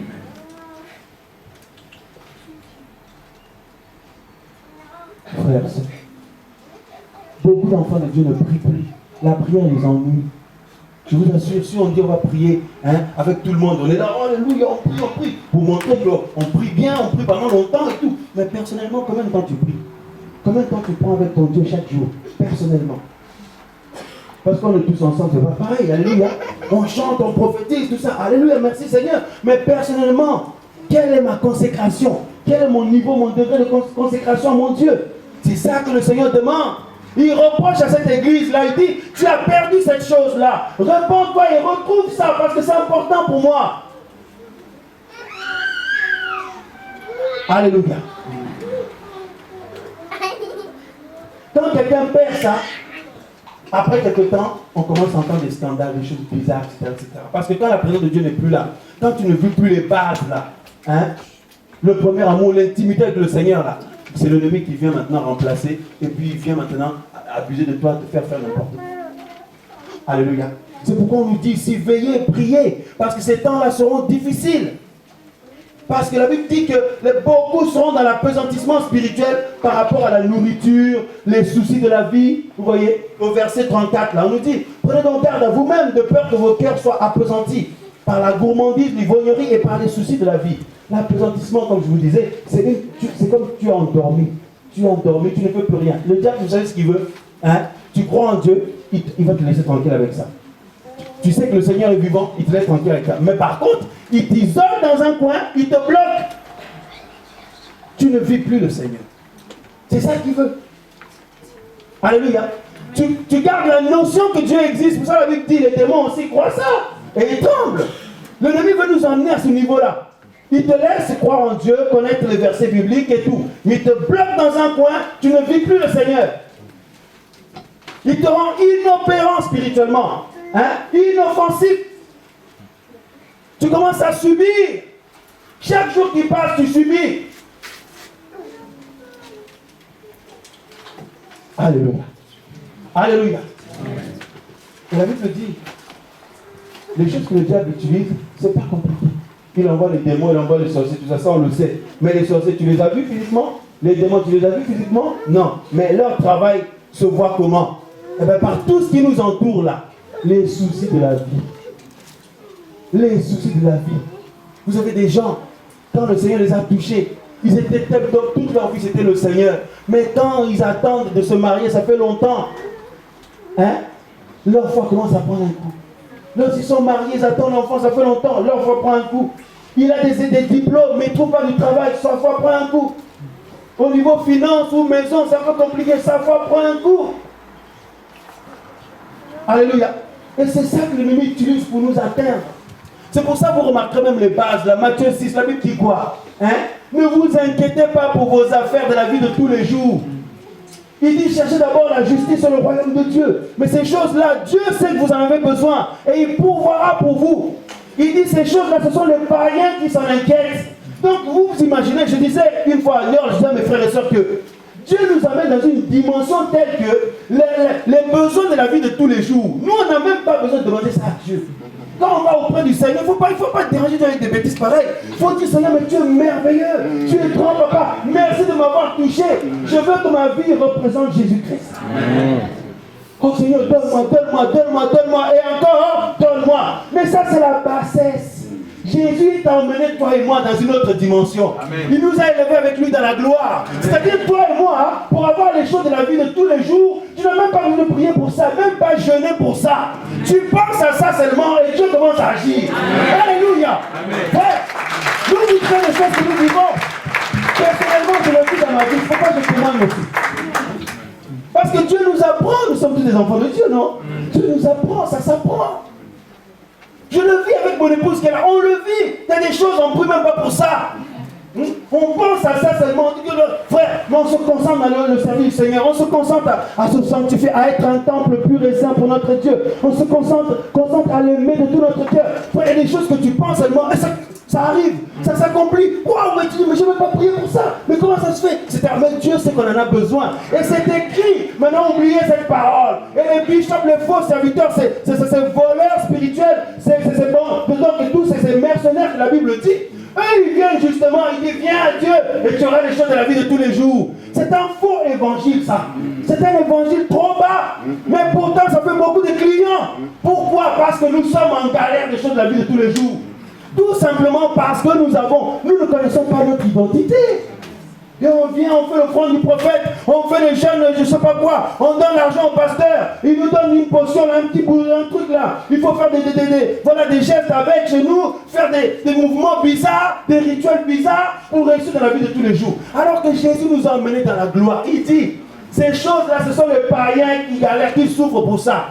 Hein? Les païens, ils s'inquiètent tout le temps. Mais vous, mes enfants, je vous emmène dans une autre dimension. Concentrez-vous à ce qui est spirituel.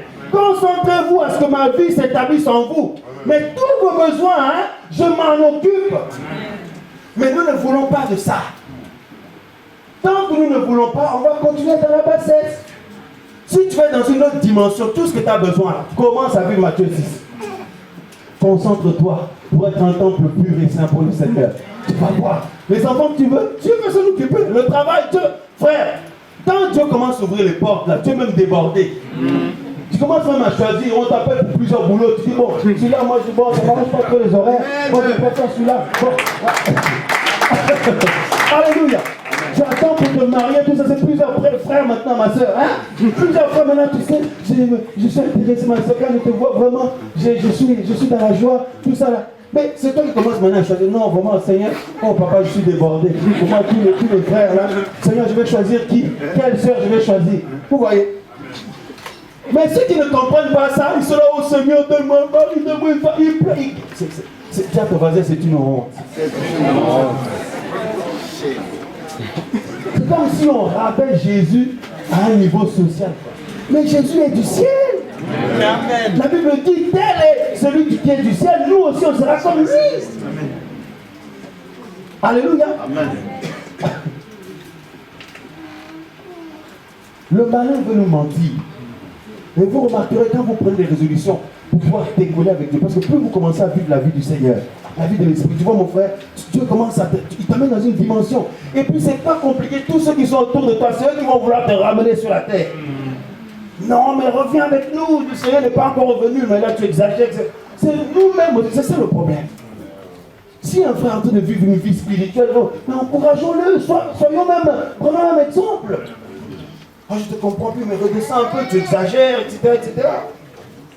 Dieu veut que nous vivions la vie de l'esprit. Chaque jour. Alléluia. Parce que c'est une vie glorieuse.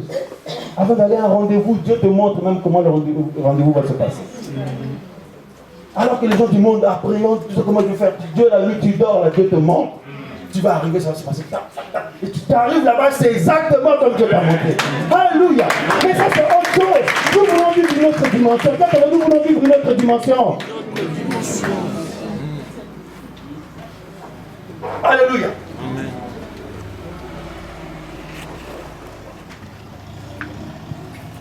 Les soucis de la vie, ça vient. C'est comme la sorcellerie, quoi. Ça t'endort et ton cœur est plus pour ça. Vous avez quelqu'un, il est assis comme ça, il parle pas. Ça pense, ça raisonne, tout ça. Après, ça foi pour un coup. Le manger et le boire, surtout ici en France, ici. Pour jeûner, c'est devenu difficile.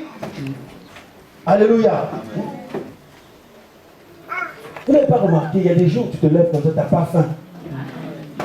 Il y a des gens, quand c'est conduit par Dieu, on ne galère pas. Nous n'avons plus besoin de jeûner. Quand quelqu'un vient nous dire on va jeûner 21 jours, 15 jours, tout ça. Non, ça c'est pas. On n'a pas besoin de quelqu'un ou un bishop nous conduise au jeûne. Non, il faut que ce soit conduit par Dieu. Et quand c'est conduit, tu ne souffres pas. Tu te réveilles comme ça, tu n'as pas faim. Tu regardes la brioche là-bas, ça ne t'attire pas. Tu regardes le café, les choses, les croissants, ça ne t'attire pas quoi. Et quand tu commences à parler au Seigneur, tu te sens bien. Et tu passes toute la journée comme ça. Mais tu as jeûné et Dieu, cela a été conduit. Et c'est tellement magnifique. Et quand la vie de Dieu prend place en toi, quand tu parles, c'est Dieu qui parle. Quand tu chantes, c'est Dieu qui passe par ta voix. Quand tu exhortes, c'est Dieu qui passe. Les frères et sœurs qui entendent ça, ils sont interpellés. Parce que quand Dieu parle, ça attire notre attention. Après, chacun fait ce qu'il veut, bien sûr. Mais la puissance de Dieu t'accompagne ton chant ou tes paroles, bien aimé, ou les conseils que tu donnes, ça captive les cœurs et quelqu'un réfléchit. Quand ça vient de Dieu, c'est comme ça.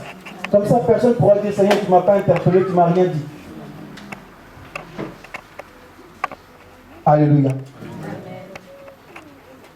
Le Seigneur souffre beaucoup. Parce que nous avons beaucoup déserté sa présence dans le secret. Et quand tu vas dans la présence de Dieu, ne cherche pas à prouver quelque chose à Dieu. Ne prie pas de manière mécanique. Laisse ton cœur s'exprimer. Alléluia. Et répands tes faiblesses devant lui. Répands tes imperfections devant lui. Et écoute sa voix. Je vous assure, ça fait un bien pire. Ce matin-là, on était logés. Je me suis réveillé très tôt, frères et sœurs. Je n'avais plus sommeil. Et j'ai commencé à m'agenouiller un peu, à parler au Seigneur. Mais ça m'a fait tellement du bien. Pendant longtemps, je n'ai même pas vu le temps passer. Alléluia. Et quand j'ai fini, je me sentais comme, vous savez, comme si je suis rechargé, quoi. Les tentations qui peuvent venir à ce moment-là, les combats que tu peux avoir à ce moment-là, tu vas avoir la réaction selon Dieu. C'est ça que le Seigneur veut. Dieu ne veut pas des faibles chrétiens. Dieu veut des hommes et des femmes qui sont dans son armée, sur qui il peut compter. Alléluia. La séduction bat son plein, oui. Il y a des scandales, tout ça, oui. Mais nous ne sommes pas obligés de mal finir comme tout le monde. Nous ne sommes pas obligés.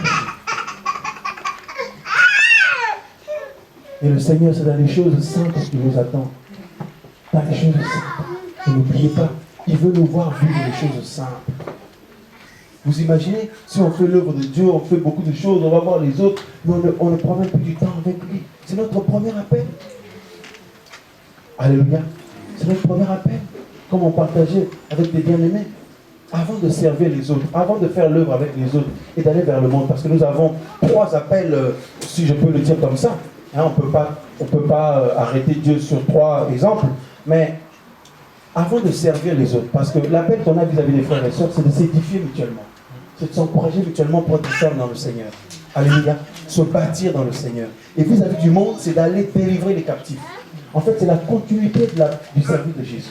Je suis venu pour annoncer une année de grâce, délivrer les captifs, guérir ceux qui ont le cœur brisé, etc. Et quand le Seigneur est parti au ciel, il a donné le relais aux apôtres. Et ils ont travaillé, formé du monde, communiqué, partagé cette vision aux autres. Eux, ils sont partis aussi. Mais les bien-aimés ont saisi, ils ont continué à relayer les choses jusqu'à notre époque aujourd'hui. Jusqu'à aujourd'hui, nous continuons le service du Seigneur. Alléluia. Mais si nous ne sommes pas, nous ne sommes pas d'abord au pied du Seigneur, nous ne recevons pas d'abord les grâces et la vie de Dieu, qu'est-ce qu'on va apporter aux autres? Avant de nous édifier mutuellement, malgré les dons que nous avons reçus, nous avons d'abord besoin d'être nous-mêmes en contact d'abord avec la source. Quand on est en contact avec la source, je vais pouvoir édifier mon frère, ma soeur convenablement. On va pouvoir être efficace entre nous et vis-à-vis du monde. Alléluia.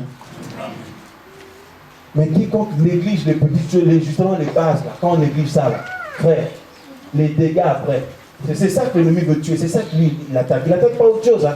Quand on prie, on fait l'œuvre, tout ça, c'est impressionnant, ça touche les autres. Justement, c'est ça, l'ennemi, quand il voit ça, il dit ok, il te laisse faire ça, mais dans les coulisses, il t'éteint. La simplicité, tu te considérais toi-même comme une brebis du Seigneur. Parce que pour que quelqu'un soit efficace, il y a quelqu'un comme Paul, il a servi le Seigneur puissamment. Mais le secret de Paul, c'est quoi? Vous le regardez, cet homme était amoureux du Seigneur d'une manière. Cet homme aimait tellement le Seigneur. Il dit, il était prêt à tout pour le Seigneur Jésus. Prêt à mourir pour lui. Et sa vie du passé, il regardait ça comme de la boue, du fumier pour le Seigneur. Alléluia. Et il se considérait lui-même comme une brebis du Seigneur. Il dit, je n'ai pas encore atteint le but. Hein? Je ne me dis pas avec tout ce que Dieu fait avec moi. Il dit parce qu'après avoir prêché aux autres, fait l'œuvre, j'ai peur d'être moi-même disqualifié. Et ça le maintenait dans une humilité. C'est ça le secret. Nous devons d'abord nous considérer nous-mêmes comme une brebis du Seigneur. Et quel que soit ce que Dieu peut faire avec toi, tu resteras dans la simplicité comme un enfant. Avant de prêcher aux autres, tout ça là, même quand tu prêches aux autres, tu partages aux autres, toi-même tu vis aussi ces choses-là. Mais tous ces scandales qu'on entend, eh bien, ces gens-là, qu'est-ce qui se passe maintenant? Eh bien, ils ont oublié qu'eux-mêmes, ils sont des brebis. La plupart, ils ont tellement blessé le Seigneur. Les pasteurs, les anciens, les chrétiens, les chanteuses, les chanteurs. Mais qu'est-ce qui se passe maintenant là? Ben, ils commencent seulement à... C'est du superficiel quoi. Ils viennent, ils chantent seulement. Hein, c'est devenu de la technique seulement. Même quand ils chantent là, c'est de la technique. Voilà. Il faut des trucs de technique pour impressionner les gens. Les gens, oh! Quand la soeur fait des freestyles avec sa voix là, vous savez, quand nous on était dans le monde là, hein, quand on était dans les musiques du monde là, quand on était dans la délinquance, mais il y a des DJ là, ils font des freestyles. La musique là, il y a des soeurs, ils font des freestyles, mais chantez simplement. J'ai dit une fois au bien-aimé, un chant, tu viens du ciel sur la terre, mais ma soeur, mais mon frère, chante ça simplement. Nous avons besoin de l'onction de Dieu et que cela nous touche. Mais la soeur va dire, viens. Au final, on ne sait même plus c'est quoi le chant. Tellement ça part à gauche, ça revient, c'est trop compliqué. Alléluia. Et ça là, le monde aime ça. Il dit waouh, elle fait des choses terribles avec sa voix. Et tout le monde acclame. Mais nous, on n'a pas besoin de ça. Nous, c'est la vie que nous avons besoin. Alléluia. Chante avec la vie de Dieu. Prêche avec la vie de Dieu. Exhorte avec la vie de Dieu. Nous avons besoin de la vie. C'est la vie que nous voulons. Ça, on va dire, c'est la vie que nous voulons. C'est la vie que nous voulons. Waouh. Mais c'est la vérité, frères et sœurs. Et ces gens-là, ils n'ont plus rien. On en connaît, il y en a même qui étaient avec nous là. On en connaît. Ils continuent à faire des choses. Maintenant, c'est fini, ils sont morts déjà. Mais les gens qui n'ont pas l'esprit, ils croient qu'il y a toujours quelque chose. Mais ceux qui ont l'esprit, là, ils disent c'est vide, c'est creux. Ah bon, c'est creux, mais pourtant c'est joli. C'est beau ce qu'elle fait, c'est beau ce qu'il dit. Mais il n'y a pas la vie. Alléluia.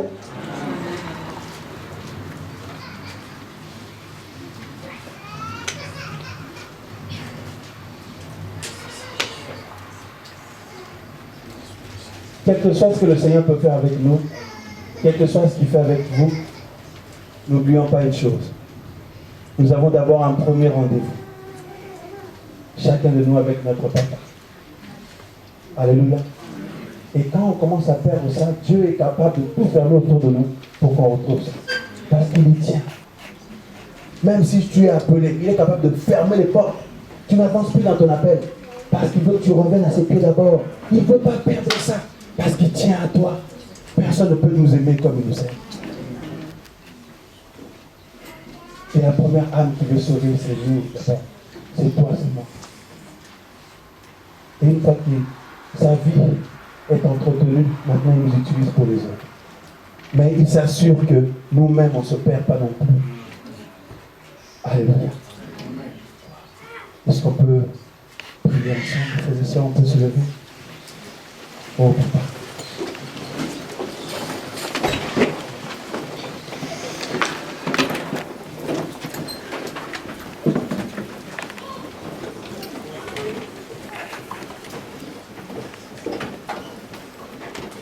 Oh, papa.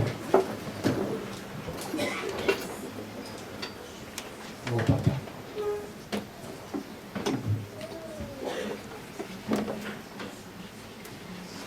Oh, papa.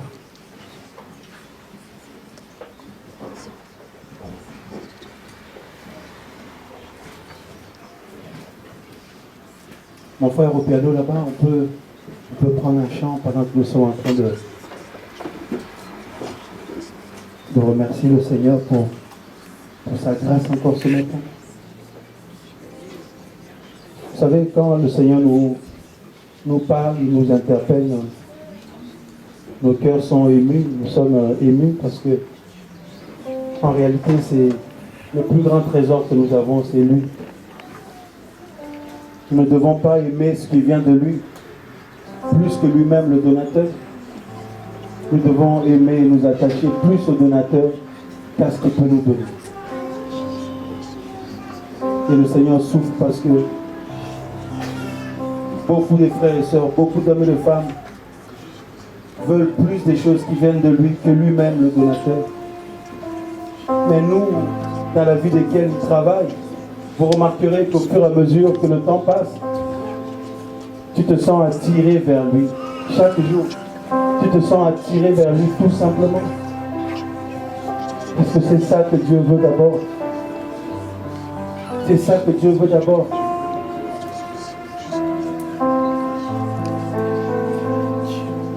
Oh papa. Oh papa.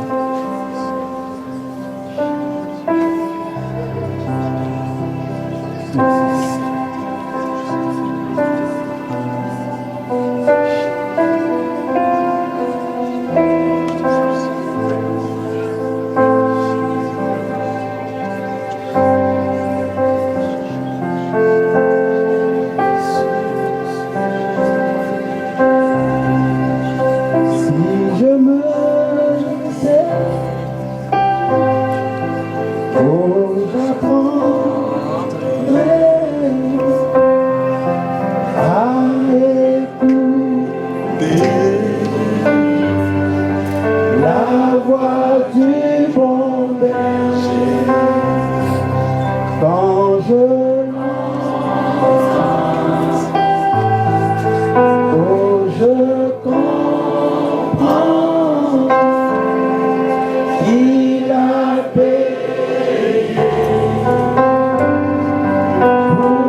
Seigneur notre Dieu.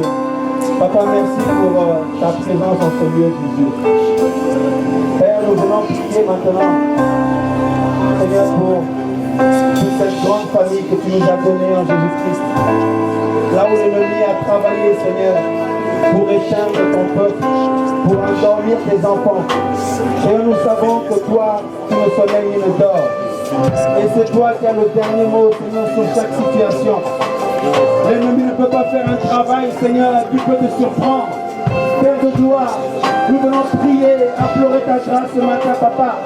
Seigneur, que tu étendes ta main, mon Dieu, mon roi. Que tu réveilles ton peuple, Seigneur. Parce qu'en ce temps de la fin, tu veux parler. En ce temps de la fin, tu veux guérir, tu veux délivrer, tu veux sauver. Oh Seigneur, tu veux relever ton peuple, ton armée, oh Père. Tu veux équiper ton armée, Seigneur, pour la dernière moisson, mon Dieu, mon roi. Seigneur, nous venons briser les œuvres du malin. Nous venons briser les œuvres du diable au nom de Jésus de Nazareth.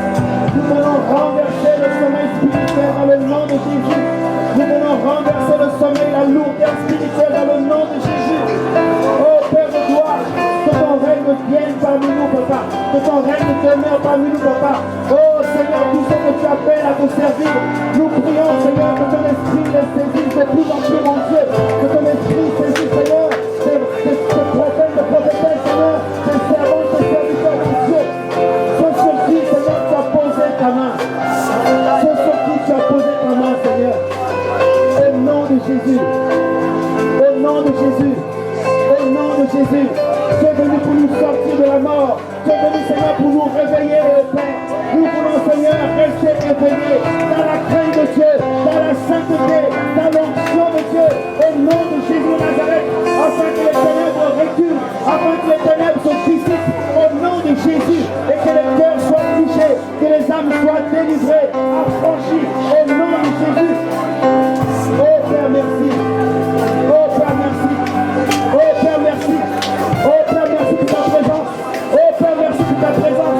Au nom de Jésus.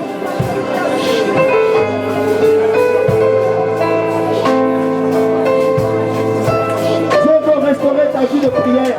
Le feu de la prière que tu avais reçu dès le début, que l'ennemi t'a volé, que le diable t'a dérobé. Dieu veut le restaurer aujourd'hui. Dieu veut que tu pries comme auparavant. Dieu veut que tu rentres dans les prières prophétiques comme auparavant. Dans le nom de Jésus. Parce que le Seigneur a des femmes et des femmes à délivrer au travers des prières prophétiques. Et il va te conduire en fer. Dieu te positionne. Dieu te positionne. Dieu te positionne comme un sentinelle dans l'esprit. Dieu te positionne comme un sentinelle dans l'esprit. Au nom de Jésus. Le Seigneur va restaurer cette grâce-là aujourd'hui. Tu n'es pas venu ici pour rien. Le Seigneur veut restaurer cette grâce, le feu de la prière, la grâce prophétique, le Seigneur veut le restaurer. Le premier amour que tu avais perdu, le Seigneur veut le restaurer aujourd'hui. Au nom de Jésus, que ton cœur soit à nouveau sensible, comme dans les premiers jours, que ton cœur puisse l'aimer lui et lui seul. Comme dans les premiers jours, peu importe ce que les gens peuvent dire sur toi, peu importe ce que les gens peuvent penser de toi, ce qui compte, c'est ce que ton Père pense de toi. Oh Alléluia. Oh Alléluia. Oh Alléluia. Papa, merci pour ta grâce ici. Papa, merci pour ta grâce ici. Tu es magnifique, oh Dieu. Tu es magnifique, oh Dieu. Tu es magnifique, oh Dieu.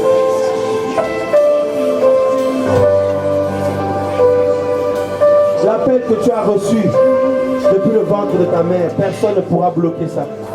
Personne. L'ennemi attaque, mais le Seigneur permet cela pour te réveiller. Dieu te réveille, te restaure aujourd'hui. Le Seigneur veut maintenant que tu sois debout comme une sentinelle. Au nom de Jésus. Au nom de Jésus. Dieu veut bannir le sommeil spirituel, la mort spirituelle. Au nom de Jésus de Nazareth. Tout le travail de sorcellerie fait contre toi pour t'endormir, pour t'affaiblir, pour t'éteindre. Dieu vient briser cela au nom de Jésus-Christ. Dieu vient renverser cela au nom de Jésus-Christ. Oh Papa, merci. Merci pour ta grâce ici. Merci pour ta grâce ici. Merci pour ta grâce ici. Frères et sœurs, il y a une puissance de Dieu ici, dans cette salle. Je sens fortement la présence de Dieu ici. Fortement la présence de Dieu. C'est dans les cœurs que Dieu est en train de travailler là. Là où tu es, regarde comment ton cœur est touché. Regarde comment ton cœur est touché. L'Esprit du Seigneur te saisit, t'envahit, te remplit. Dieu veut que tu puisses l'aimer tellement au point où, quand tu penses à lui, tu veux pleurer. C'est le plus grand trésor que tu as.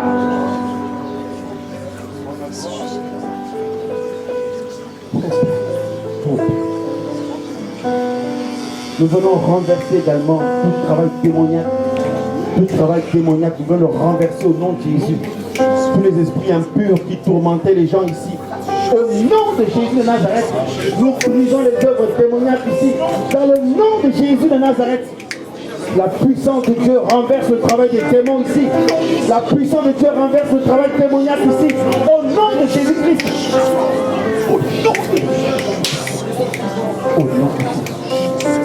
Ô Père, ô Père, ô Père.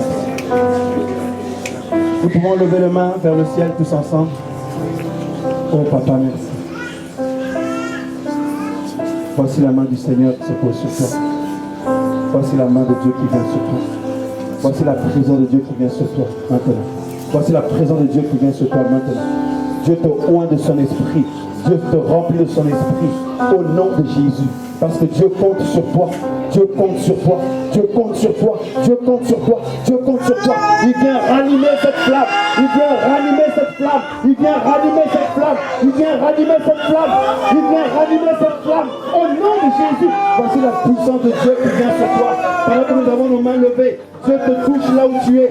La présence de Dieu vient sur toi maintenant. Maintenant, maintenant. Oh, alléluia. Oh, alléluia. Papa, merci. Papa, merci. Papa, merci.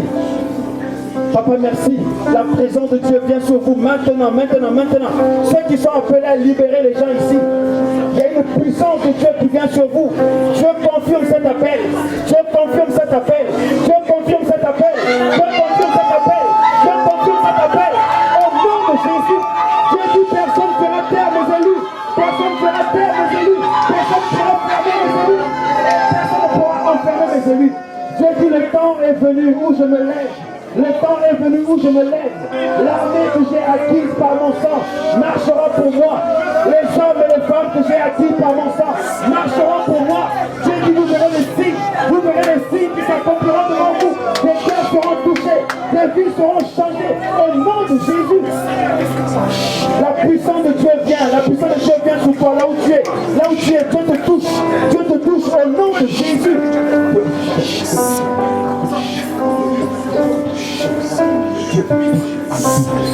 Au nom de Jésus de Nazareth, la puissance de Dieu, la puissance de Dieu. Oh, Adonai, mon Dieu, au nom de Jésus de Nazareth, frère, c'est fort. Est-ce qu'on peut entonner un chant là-bas, mon frère, s'il te plaît? Est-ce qu'on peut entonner un chant là-bas, s'il te plaît? Jésus est vivant, Jésus est présent ici. Jésus est présent ici. Jésus est présent ici. Oh, merci, papa. Oh, merci, papa. Oh, merci, papa. Au nom de Jésus. Oh, le Seigneur la touche. Le Seigneur la touche. Le Seigneur la touche. Le Seigneur la touche. Le Seigneur la touche. Jésus veut te toucher aujourd'hui. Il veut confirmer que tu es son enfant. Il est ton Père. Le Seigneur te remplit. Le Seigneur guérit ton âme blessée. Le Seigneur reste ton fantôme brisé. Il dit qu'il est ton Père. Il est ton Père. Il est ton Père. Dieu te sort de ce trou. Dieu te sort de ce trou. Au nom de Jésus de Nazareth, la puissance démoniaque est brisée maintenant. La puissance démoniaque est brisée. Sors, sors, sors, sors, sors, sors. Sortez. Sortez au nom de Jésus.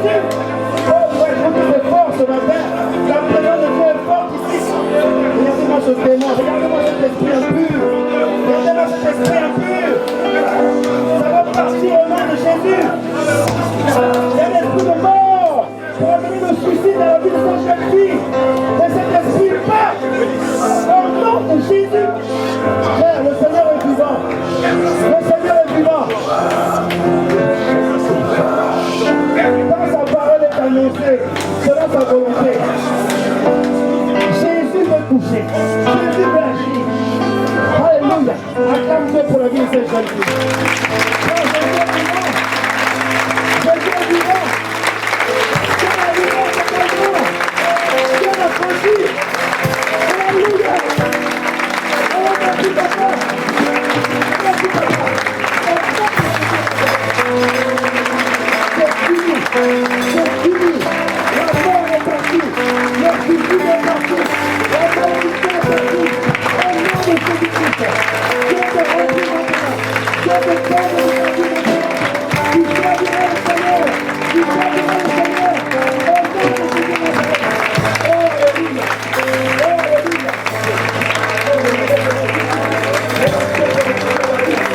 Alléluia.